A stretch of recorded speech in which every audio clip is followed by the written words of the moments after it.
Guys, Critter Girl here. Welcome back to another video. Um, and today I'm going to do a quick video on some tips for those of you new snake owners out there who are, well, a lot of people that are new at owning snakes probably don't realize there are some precautions that it would be a good idea to take for their snakes when the winter months and the colder months are coming up. So I'm going to go over a couple things I like to do to ensure I know you just see her tail, to ensure the welfare of your snake friends when the weather gets cold. So the number one, oh, here she comes. The number one thing, hold on.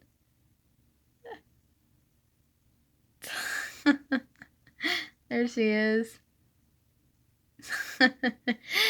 The number one thing that is important to remember about snakes and reptiles in general is that they are cold-blooded, which means they do not make their own body heat the way they do.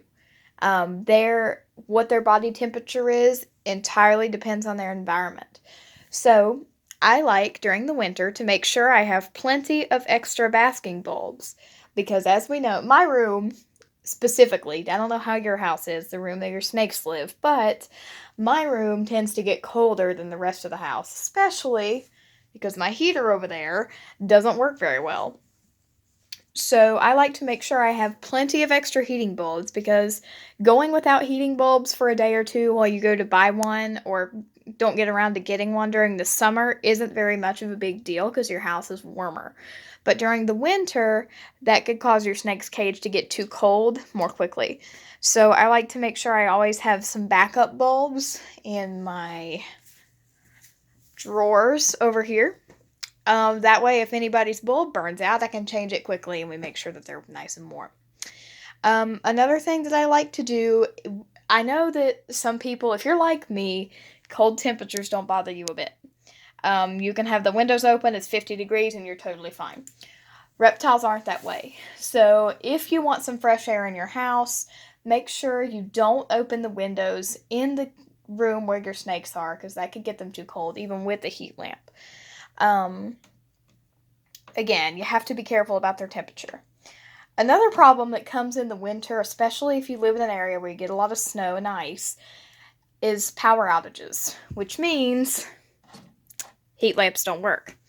What me and my family do is we make sure that our generator, it's good to always have a generator, is hooked up to your heat lamps. I know that there are generators out now that will power your whole house. I don't have one of those. I have one where you have to, there's cords all over the house and you have to hook it up to essential stuff. Always make sure you have a plan to get power to your heat lamps of any of your reptiles or any other animals that need them.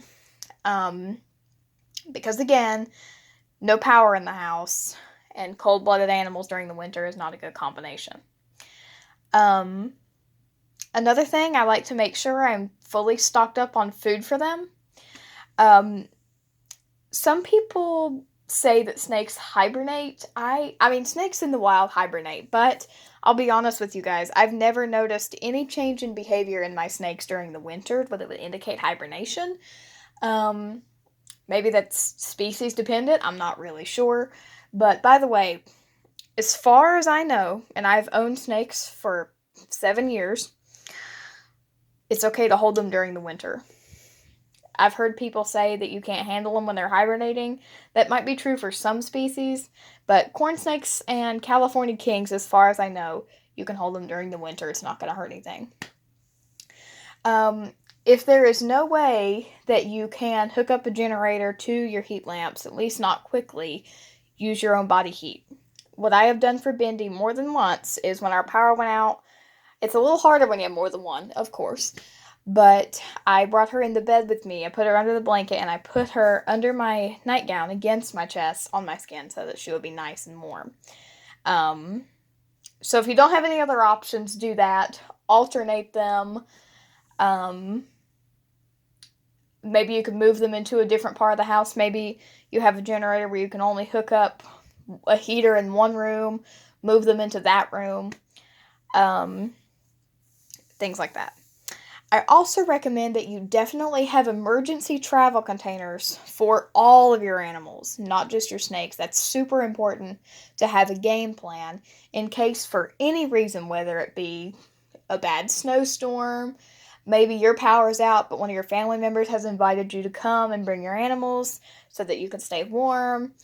Um, Maybe a fire of sorts. This isn't just for the winter, this is for any time pet owners. Always, always have a place to put your animals to safely transport them.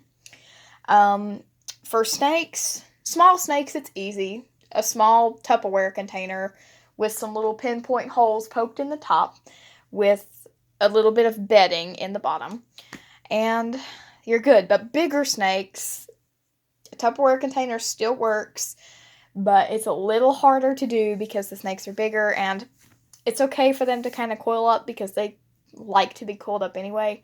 But if you're gonna have to go somewhere long term, like for a week or two, as a pain in the butt as it might be, you might want to bring the whole terrarium. But if you're just going for a night, they'll be okay in little Tupperware containers and placed next to a heater. um, I think I said this already, but you need to make sure you have plenty of food for them on hand. Some animals, based on personality and species, like to eat more during the winter, and you don't want to have to go out traveling a lot, especially when the roads are slick. So make sure you have plenty of supplies: food, heat lamps, extra bedding for cage cleanings, whatever the case may be. Oh, and I know that some snakes have a little trouble shedding their skin on their own. If you do give your snake a warm bath to help them shed, make sure you dry them off completely and place them back in their warm cage quickly so that they don't get a chill. Even snakes can get too cold. You get out of the shower, it's freezing cold. You just want to get back somewhere warm. That's how they feel too. So be mindful of that. So guys, thanks for watching. Bye.